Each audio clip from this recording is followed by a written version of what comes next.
नव वीडियो के संग गाँव डायरी पर आबि गेलहुँ हैं और ये वीडियो एक मिथिला के बहुत पुरान जे प्रथा है हुर्रा हुर्री खास कऽ कऽ यादव समुदाय के लोग जे भी भैंस पालै छथि ओ एहि दिन का एकर विशेष महत्व होइ छै।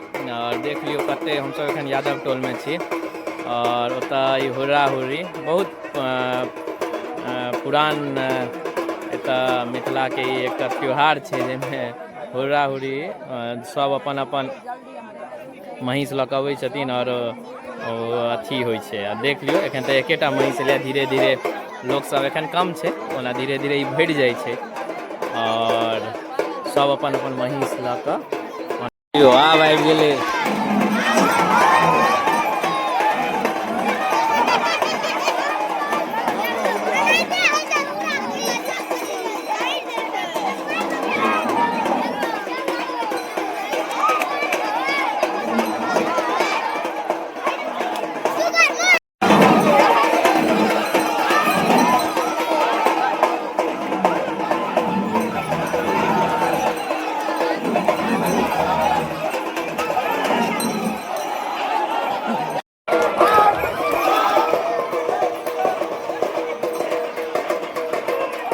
देख लियौ लोग सब कते उत्साह से देख रहा छथिन और कते रमन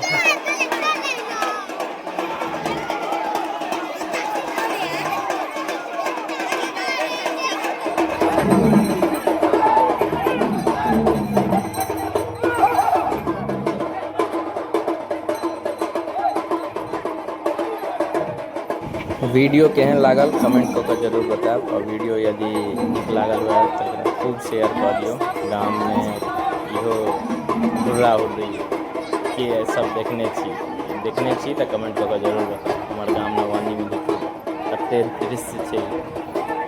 बनल रहू गाँव डायरी के संग, गाम घर से जुड़ल समाचार भेटैत रहत। अहिना से जय मिथिला।